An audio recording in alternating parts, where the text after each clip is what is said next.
Bonjour tout le monde, très heureux de vous retrouver. Je voudrais inscrire cet enseignement dans la suite de ce que nous avons vécu le week-end dernier. Je crois que nous avons été nombreux, et moi le premier à être vraiment encouragé parce que nous a rappelé l'orateur sur cette vie en Christ qui nous est proposée. Est-ce que vous vous souvenez de l'intitulé des enseignements du week-end dernier ? Libre. Voilà, libre d'être celui que Christ veut que je sois. C'est quelque chose de très important de pouvoir vivre cette vie-là parce que c'est à cette vie que nous sommes appelés. Mais comment peut se produire le changement ? Comment parvenir à vivre cette vie-là quand nous constatons que nous sommes à des années-lumière de ce que Dieu attend de nous ? Quand le fossé semble tellement immense et profond, comment vivre, comment parvenir à transformer la donne, comment parvenir à vivre cette vie ? S'il y a un décalage si grand, c'est parce que nous sommes, en tant que chrétiens, à la fois justes et à la fois pécheurs. C'est ce que Martin Luther, le réformateur, expliquait clairement. C'est que nous avons été rachetés, ceci est accompli, mais nous sommes encore pécheurs. Et Dieu a entrepris, à partir du moment où il nous a rachetés, à nous transformer, à nous purifier, à nous laver et à nous apprendre à nous détourner de notre péché. Et c'est quand nous serons réunis avec lui lors de son retour que nous serons pleinement délivrés de notre péché et que nous serons pleinement libres de vivre, pleinement en capacité de vivre la vie qu'il veut pour nous. Notre problème, vous l'avez compris, est le péché. Le péché est le problème fondamental de l'homme et il demeure aussi un problème fondamental dans la vie du chrétien. Et le chrétien est appelé à vivre une vie où il va rentrer en combat, lutter quotidiennement contre son péché. Et heureusement, la Bible nous montre le chemin. La Bible nous communique tout ce dont nous avons besoin pour vivre cette vie contre le péché. Dieu met pleine lumière sur le chemin que nous devons suivre et Dieu nous donne les forces et les capacités de suivre ce chemin-là. Et je vous propose ce matin d'étudier un cas biblique, un cas d'école sur la manière dont nous devons traiter le péché. L'histoire concerne le roi David et commence lorsque ce dernier a décidé de ne pas aller en guerre avec ses généraux. Cette histoire se passe 1000 ans avant la venue de Jésus. Le roi David reste dans ses appartements et un soir, probablement qu'il fait chaud, David sort sur la terrasse pour prendre l'air et là, malheureusement, il voit sa belle voisine qui est elle-même en train de prendre un bain de minuit. Oui, elle se baigne, elle est nue, c'est la nuit. Et donc David la voit et manifestement cette femme est très belle. David craque, la fait venir dans ses appartements, couche avec elle. Est-ce que c'est un viol ? Est-ce qu'elle était consentante ? La Bible ne nous le dit pas. Mais dans tous les cas, cette femme était mariée et c'est un adultère. Manque de peau pour David, elle tombe enceinte. Elle lui fait savoir, que décide David ? Il fait rappeler le mari de cette femme qui s'appelle Uri et qui est au champ de bataille. Et il lui dit, écoute, tu as bien travaillé, je te propose que tu ailles passer quelques soirées avec ton épouse. Il espère qu'il va coucher avec elle et que l'enfant, tout le monde croira que Uri est le père de l'enfant. Seulement Uri, pour lui, c'est soit on fait la guerre, soit l'amour. Et Uri refuse d'aller coucher avec sa femme, il veut rester focalisé sur la mission que David lui a confiée. Et David se retrouve coincé. Que fait-il ?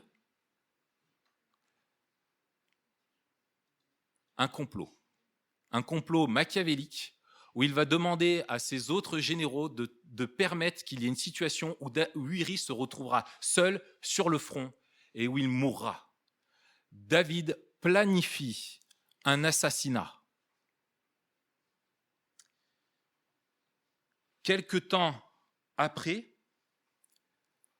Dieu décide de confronter David pour ses crimes.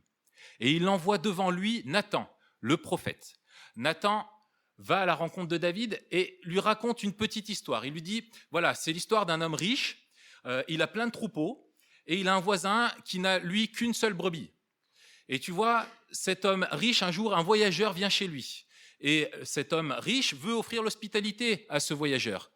Et donc, il va prendre la brebis de son voisin au lieu de lui offrir une de ses nombreuses brebis. La seule brebis qu'a son voisin, cet homme va la prendre et l'offre au voyageur. Et la réaction de David, que je vous lis en 2 Samuel 12, verset 5, la colère de David s'enflamma violemment contre cet homme. Et il dit à Nathan, « L'Éternel est vivant, l'homme qui a fait cela mérite la mort. Et il rendra 4 brebis pour avoir commis cette action et pour avoir été sans pitié. » Et Nathan dit à David, « Tu es cet homme-là. Tu es cet homme-là. C'est toi qui mérites la mort. C'est toi qui as fait l'impensable. Ce que toi tu as fait est bien plus grave que ce qu'a fait cet homme-là. » C'est un électrochoc pour David. Nathan explique à David les conséquences de son péché. David se repent et écrit un psaume magnifique, un psaume à propos de la repentance que nous allons étudier en ce matin. Je vous invite à prendre le psaume 51 et nous allons essayer de comprendre comment un homme si extraordinaire que David, un homme qui nous semble avoir une piété, une intégrité à des années-lumière de nous, en tout cas de moi, ça c'est sûr. Cet homme qui était fondamentalement consacré à Dieu a commis quelque chose d'extraordinairement mauvais. La vérité, c'est que l'homme n'est pas fondamentalement bon, l'homme est fondamentalement corrompu et donc capable de faire le pire. Et c'est ce que va exposer David au psaume 51 que je vous propose de lire. Psaume de David. Lorsque Nathan le prophète vint à lui après que David fut allé vers Bathsheba, c'est donc la femme avec qui il a couché. Ô Dieu, aie pitié de moi dans ta bonté. Selon ta grande miséricorde, efface mes transgressions. Lave-moi complètement de mon iniquité et purifie-moi de mon péché, car je reconnais mes transgressions et mon péché est constamment devant moi. J'ai péché contre toi seul et j'ai fait ce qui est mal à tes yeux, en sorte que tu seras juste dans ta sentence, sans reproche dans ton jugement. Voici, je suis né dans l'iniquité, dans le péché, et ma mère m'a conçu dans le péché. Mais tu veux que la vérité soit au fond de mon cœur. Fais donc pénétrer la sagesse au-dedans de moi. Purifie-moi avec l'hysope et je serai pur. Lave-moi et je serai plus blanc que la neige. Annonce-moi l'allégresse et la joie, et les eaux que tu as brisées se réjouiront. Détourne ton regard de mes péchés. Efface toutes mes iniquités. Ô Dieu, crée en moi un cœur pur. Renouvelle en moi un esprit bien disposé. Ne me rejette pas loin de ta face. Ne me retire pas ton Esprit Saint. Rends-moi la joie de ton salut et qu'un esprit de bonne volonté me soutienne. J'enseignerai tes voies à ceux qui les transgressent et les pécheurs reviendront à toi. Ô Dieu, Dieu de mon salut, délivre-moi du sang versé et ma langue célébrera ta miséricorde. Seigneur, ouvre mes lèvres et ma bouche publiera tes louanges. Si tu eusses voulu des sacrifices, je t'en aurais offert, mais tu ne prends point plaisir aux holocaustes. Les sacrifices qui sont agréables à Dieu, c'est un cœur brisé. Ô Dieu, tu ne dédaignes pas un cœur brisé et contrit. Répands par ta grâce tes bienfaits sur Sion, bâtis les murs de Jérusalem. Alors tu agréeras des sacrifices de justice, des holocaustes et des victimes tout entières. Alors, on offrira des taureaux sur ton autel. La grande vérité de ce texte est que la repentance est le moyen que Dieu utilise pour transformer notre vision du péché et nous faire vivre notre pleine nouvelle identité. Et je vais dégager 3 pistes concrètes et pistes d'application pour nous ce matin de ce texte. Mais avant, nous devons répondre à une question d'interprétation qui me semble quand même importante. Le roi David est né, je l'ai rappelé, 1000 ans avant la venue de Jésus. 1000 ans avant Christ. Il est né sous l'ancienne alliance, l'alliance faite avec Moïse, la loi de Moïse. Est-ce que notre démarche, à nous qui sommes chrétiens, dans le cadre de la nouvelle alliance, peut s'inscrire dans la lignée de cette démarche? Est-ce que nous pouvons nous approprier ce psaume-là? Est-ce qu'il était légitime pour David aussi de demander la grâce à Dieu?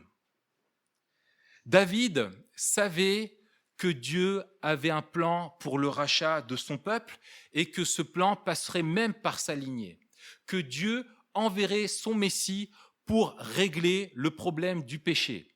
Et les nombreux psaumes que le roi David a écrits à propos du Messie à venir nous montrent que David comprenait bien cela. Certes, le moyen devait être encore obscur. Comment est-ce que ce Messie allait accomplir la libération du péché? Mais en tout cas, David avait une théologie, une compréhension du salut qui était celle du salut par la grâce.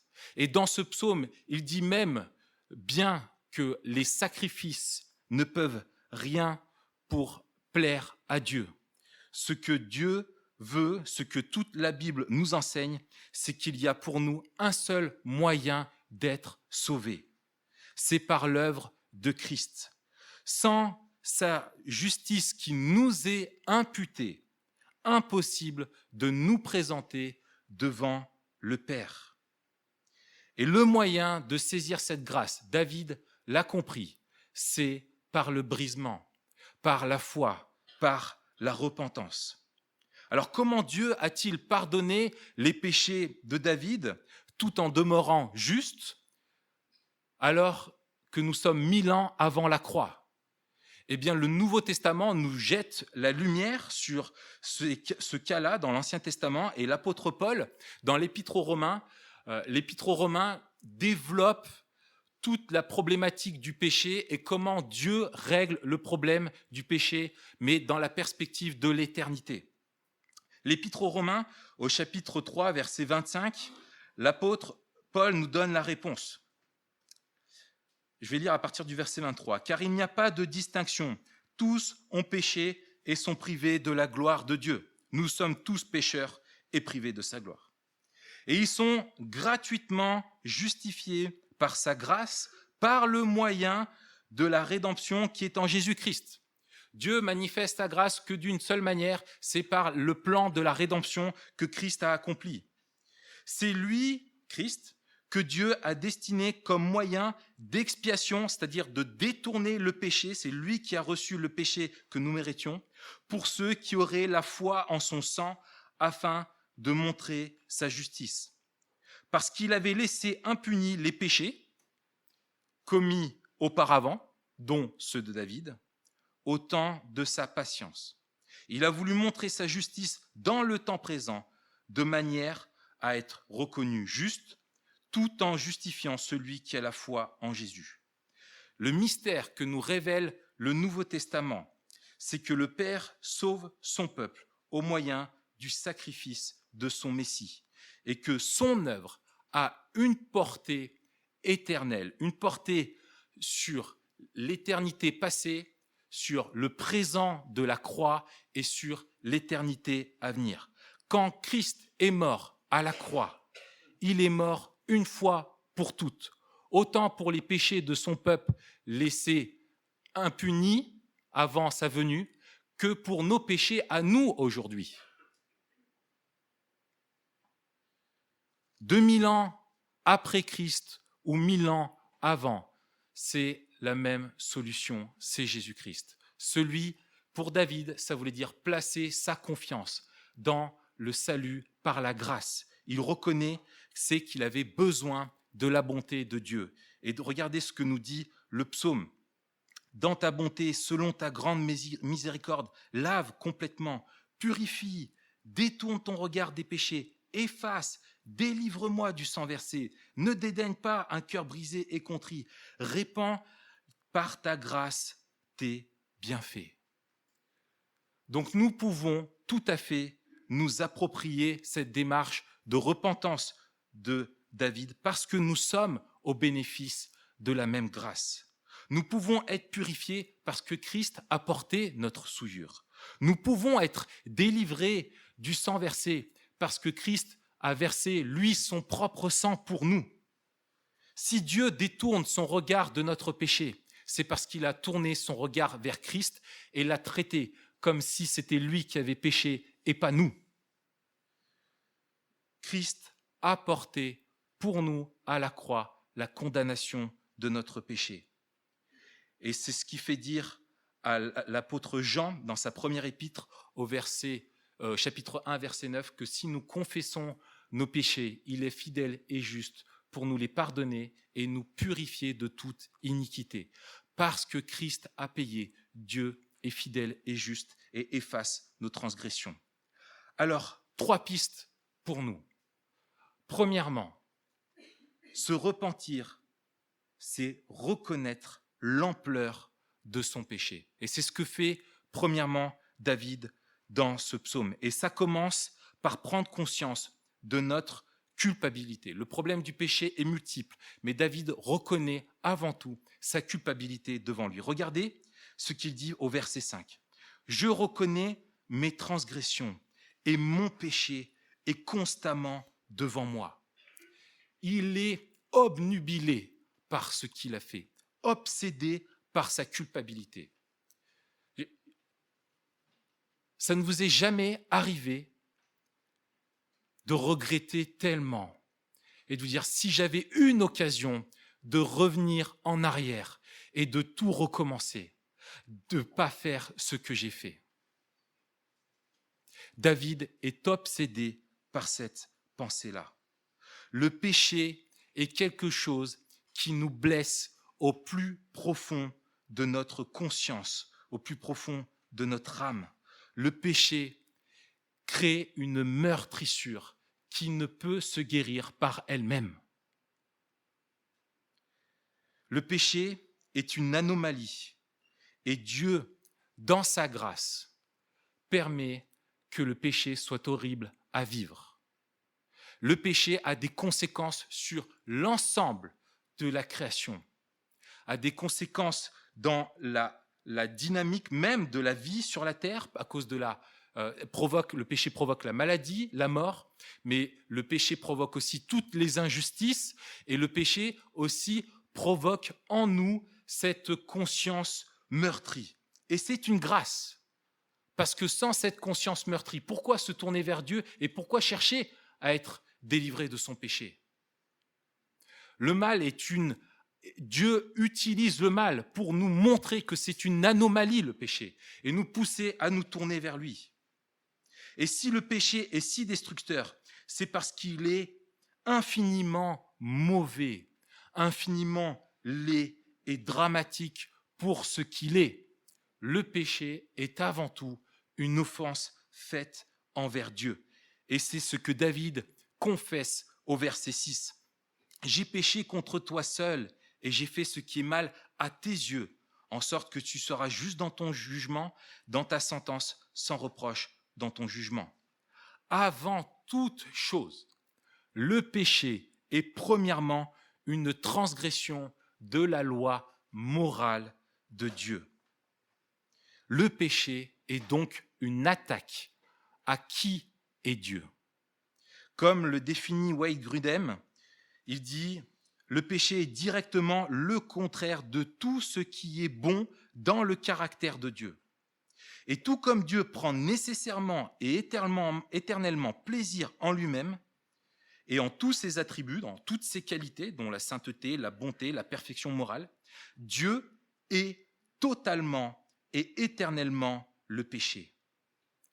Et David avait déjà compris ceci. Il avait une telle estime de Dieu qu'il réalise la gravité de sa faute. J'ai péché contre toi seul. Et ce n'est pas qu'il diminue le meurtre, l'adultère, absolument pas. David est écrasé par ce qu'il a fait, il vient de le dire. Mais il comprend que le meurtre et l'adultère sont, avant même d'être commis contre les autres, ils sont commis contre Dieu. C'est une offense faite à Dieu avant tout. Et la dignité de Dieu est infiniment grande. Et c'est pour ça, j'ai péché contre toi seul. L'ampleur de la gravité face à Dieu aveugle tout. J'ai péché contre toi seul.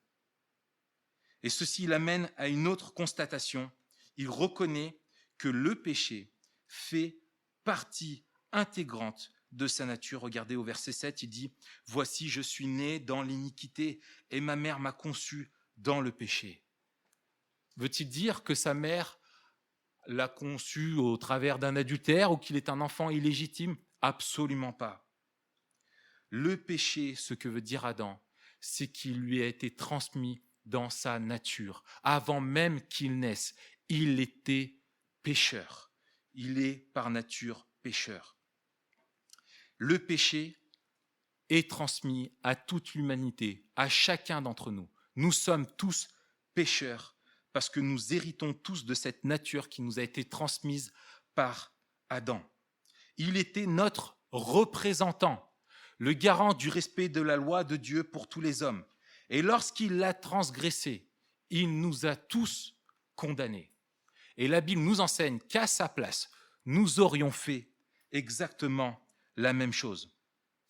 Ce n'est donc pas parce que l'on pêche que Dieu nous déclare pécheurs, mais parce que nous sommes pécheurs au plus profond de notre être, que nous sommes dans l'incapacité de ne pas pécher. Et l'apôtre Paul, encore dans l'Épître aux Romains, l'explique clairement et montre les implications dans notre vie au quotidien au chapitre 7. Et je vous laisserai le lire en entier pour vous, mais je vous cite juste quelques extraits. Nous savons en effet que la loi est spirituelle, mais moi, je suis charnel, vendu au péché. Ce que je veux, je ne le pratique pas, mais ce que je hais, voilà ce que je fais. Maintenant, ce n'est plus moi qui accomplis cela, mais le péché qui habite en moi. Je ne fais pas le bien que je veux, mais je pratique le mal que je ne veux pas. Si je fais ce que je ne veux pas, ce n'est plus moi qui l'accomplis, c'est le péché qui habite en moi. Je vois dans mes membres, dans ma nature, dans mon être, une autre loi qui lutte contre la loi de mon intelligence et qui me rend captif de la loi du péché qui est dans mes membres. Ce que l'apôtre Paul nous explique clairement, le roi David l'avait compris intimement. Il est dévasté par ses actes et sa tristesse vient d'un constat extrêmement dramatique. Ces actes ne sont que les symptômes d'un mal plus grand, plus profond. Il est par nature pécheur. Avant de passer au point suivant, je voudrais juste amener une dernière réflexion qui nous conduira à une application.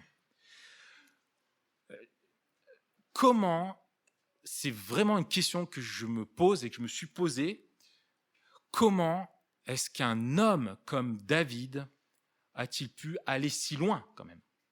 Parce que quand même, il est allé très très loin, il est allé jusqu'au meurtre, en plus de l'adultère. Quelle espérance pour moi, qui je sais, et ce n'est vraiment pas de la fausse humilité, mais je sais très bien, David était un homme bien meilleur que moi. Quel espoir pour moi de ne pas passer au travers de la même expérience. Souvenez-vous du contexte. Il a fallu que Nathan aille confronter David pour que David se mette à confesser et décide de traiter la situation. Voici le drame. Le péché est capable de nous obscurcir à un point de nous anesthésier totalement et d'endormir notre culpabilité. Nous nous lançons par des raisonnements pervers à trouver des excuses, à justifier, à atténuer la dramatique conséquence du péché et à caresser l'espoir que Dieu nous fera miséricorde malgré tout. Alors notre esprit va développer dans une telle confusion qu'il n'arrive même plus à juger droitement de notre culpabilité attachée à toute la séduction du péché. Et l'épître de Jacques développe cette chose-là, mais je n'ai pas le temps de le développer. C'est un petit peu la même chose que ce qu'il se passe lorsqu'on conduit fatigué. Pourquoi tout le monde dit, la prévention routière nous dit que dès les premiers signes de fatigue, il est sage de s'arrêter, de se mettre sur le bas-côté pour se reposer. Le péché fait la même chose en nous. Au bout d'un moment, quand on est sur la route, on est tellement fatigué qu'on n'a même plus la lucidité de se dire « il faut que je m'arrête ». Et là, c'est le drame. La fatigue anesthésie tout réflexe, toute intelligence même, parce que tout le monde sait que c'est grave de conduire fatigué, n'est-ce pas ? Le péché, si nous ne le traitons pas à la racine, si nous ne décidons pas de rentrer en combat quotidiennement contre lui, va produire les mêmes effets.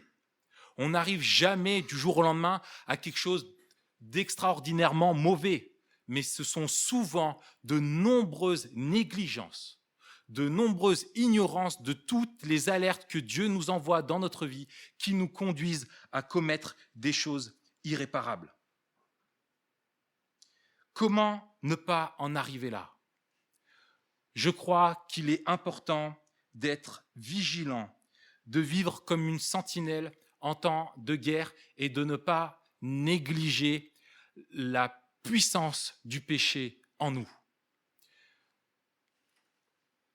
J'aime bien les films de guerre et les grands films de bataille. Et souvent, on voit des armées, vous savez, qui se battent, qui s'affrontent dans des champs.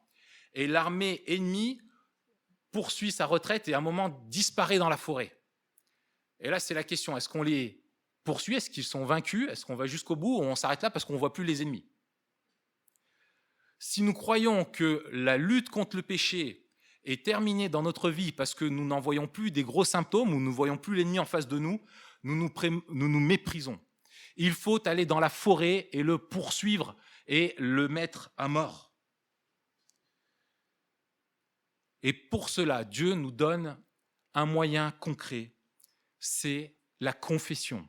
C'est l'exemple que David nous montre ici et c'est celui que nous devons cultiver au quotidien. Mettre à la lumière de Dieu, lui dire ce qu'il sait déjà, lui demander son aide pour mettre à mort le péché.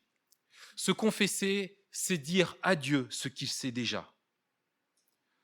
Se repentir, donc, première piste, c'est reconnaître l'ampleur de son péché devant Dieu. La deuxième, se repentir, c'est vouloir être sauvé de son péché.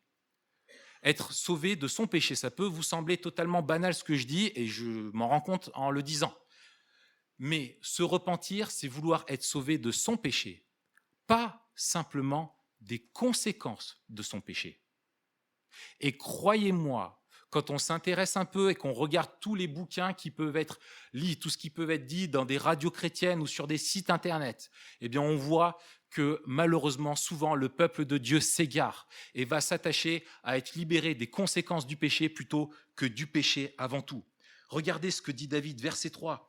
« Ô Dieu, aie pitié de moi dans ta bonté, selon ta grande miséricorde, efface mes transgressions. » Verset 14, « Lave-moi complètement de mon iniquité, purifie-moi de mon péché. » Verset 9, « Purifie-moi, lave-moi, et je serai plus blanc que neige. » Verset 11, « Détourne de ton regard de mes péchés, efface mes iniquités. Ne me rejette pas loin de ta face, ne retire pas ton Saint-Esprit, délivre-moi du sang versé. » David ne veut plus vivre avec son péché, ne veut plus de son péché dans sa vie.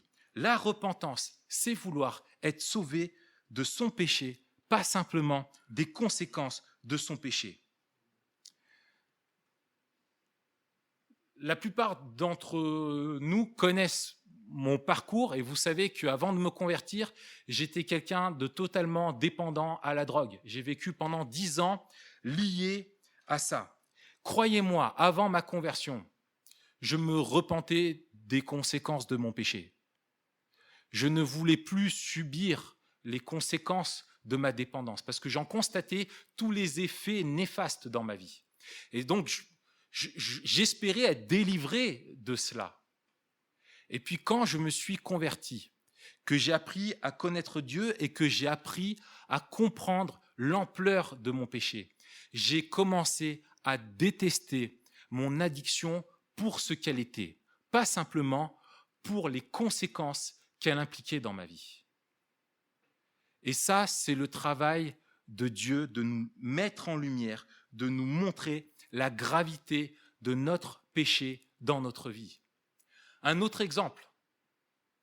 Avant de me convertir, quand j'avais une petite copine, je n'avais aucun problème de conscience à regarder d'autres filles, du moment que je n'étais pas pris en flagrant délit. Je profitais bien, et voilà. Et en général, les garçons n'essayent surtout pas de regarder une femme, surtout quand il y a leur copine ou leur épouse à côté d'eux. Mais quand elle n'est pas là, ils ne se gênent pas pour regarder les filles. Et toutes les femmes qui marchent dans la rue le constatent quotidiennement. Voilà, les hommes se donnent à cœur joie. Je le dis à ma honte. Il m'arrive encore de regarder des femmes comme je ne le devrais pas. Mais aujourd'hui, cela me blesse profondément pour ce que c'est. Peu importe si personne ne me voit, je ne veux pas le faire parce que c'est quelque chose de mal. Et j'ai compris, j'ai assimilé, grâce à Dieu, que c'était quelque chose de mauvais pour ce que c'était, parce que c'était un adultère vis-à-vis de mon épouse. Et donc je ne cultive pas ça, et je m'en repens tout de suite. Et je demande à Dieu qu'il me purifie de ce mauvais regard et qu'il m'aide à ne pas regarder encore la femme comme ceci. Ce que Dieu veut, c'est que nous haïssions tous les péchés parce qu'ils sont des péchés, pas simplement parce qu'ils ont des retombées négatives sur nous. Ce serait simplement de l'égoïsme. Et j'aime beaucoup ce que déclare le théologien John Owen. Il dit, écoutez bien, si vous haïssez le péché en tant que péché, vous devriez être attentif à tout ce qui attriste l'Esprit de Dieu et pas seulement à ce qui vous attriste. Pensez-vous que Dieu va vous aider alors que vous ne faites que rechercher hypocritement votre bien-être en cherchant à éliminer l'angoisse qui vous plonge dans votre péché ? Pensez-vous que l'Esprit Saint va soutenir votre esprit dans son hypocrisie et sa duplicité ? Pensez-vous qu'il va vous délivrer de ce péché, sachant que vous allez en commettre un autre par lequel il sera de nouveau attristé ? Nous ne devons pas lutter uniquement contre ce qui nous attriste, mais contre tout ce qui attriste en nous Dieu. L'œuvre de Dieu, c'est que nous parvenions à une obéissance totale, pas seulement à vaincre une convoitise qui est néfaste pour nous. Et si nous ne voulons pas livrer la guerre au péché dans notre vie, c'est que nous ne voulons pas de Dieu dans notre vie, parce que les deux ne peuvent pas cohabiter en paix en nous. Dieu nous presse à lutter contre le péché. Et je crois que dans sa pédagogie, Dieu peut nous châtier, peut nous conduire à une plus grande compréhension du péché et de la repentance en nous laissant volontairement dans un péché parce que nous ne sommes pas prêts à lâcher ceux qui n'ont pas des conséquences néfastes directes dans notre vie. Quand David reconnaît son péché, il reconnaît aussi que Dieu est son seul espoir. Parce que David comprend qu'il est à la merci du péché et qu'en lui, il ne peut trouver le moyen de se débarrasser de son péché. Comment appliquer cela ? 3 conseils. Nous devons, dans la prière, demander à Dieu de nous faire la grâce, de mettre en lumière, pas seulement les symptômes de nos mauvaises conduites, mais la racine de notre péché. Pourquoi ce comportement? Pourquoi cette dépendance? Pourquoi cette envie irrépressible de mentir? Et qu'il nous donne le dégoût du péché pour ce qu'il est, une offense envers lui. Deuxième conseil, engageons-nous à nous repentir de nos péchés en le mettant à mort systématiquement par la repentance. Quotidiennement, nous devons développer une habitude de repentance. L'un des meilleurs conseils qu'un frère m'a donné dans ma vie, pour ma vie chrétienne, il m'a dit « Apprends à te repentir et à te repentir vite. » Quotidiennement, apprends à te repentir. Et l'une des meilleures habitudes que j'essaye de mettre en place dans ma vie, c'est que chaque soir, je prends un temps, ça ne prend pas longtemps, 5 minutes, où j'essaye de me refaire le film de ma journée et de demander à Dieu de me montrer clairement là où j'ai fauté. Si je m'en rends compte sur le moment, tout de suite, je n'ai pas besoin de temps d'attendre. Je peux confesser mon péché à Dieu, le mettre au pied de la croix, et je sais que je suis pardonné et purifié. Mais je m'examine quotidiennement pour mettre à mort le péché. Troisième conseil, soyons prêts à faire des choix radicaux pour mettre à mort le péché dans notre vie. C'est ce que Christ enseignait à ses disciples. Si ton œil est une occasion de chute, arrache-le et jette-le au loin. Et vous savez, on a pris une décision avec mon épouse au début de notre mariage, on a décidé de ne pas avoir de télé. Et moi, je savais que je ne voulais pas de télé parce que j'ai une tendance à être feignant et à regarder la télé. Et que si je passe mon temps devant la télé, je vais regarder les décolletés des présentatrices et ceci va faire développer en moi des pensées que je n'arriverai plus à maîtriser. Et donc, je préfère me priver de télé parce que c'est pas parce que je suis un gars bien et hyper intellectuel et qui est passionné par les romans et les choses intellectuelles depuis qu'il est tout petit. Non, c'est parce que je suis trop faible. Et j'ai décidé, je paye 10 $ par mois pour une protection informatique qu'il y a sur tous les écrans dans mon foyer, un contrôle parental. Et j'ai des personnes qui reçoivent un mail et ces personnes peuvent voir chaque semaine un bilan avec le nombre d'heures que j'ai passées sur Internet et tous les sites que j'ai regardés. J'essaye de tout faire pour que mon péché puisse être mis en lumière et ne pas lui laisser de traces de prise parce que je sais que c'est quelque chose de puissant encore malheureusement en moi. Enfin, dernière application, se repentir. C'est non seulement considérer l'ampleur de son péché, vouloir être sauvé de son péché et pas simplement de ses conséquences, mais c'est demander un changement à Dieu qu'on ne peut produire nous-mêmes. Regardez verset 12. « Ô Dieu, crée en moi un cœur pur. Crée en moi un cœur pur. » C'est pas moi je veux devenir pur, mais toi crée en moi un cœur pur. Renouvelle en moi un esprit bien disposé.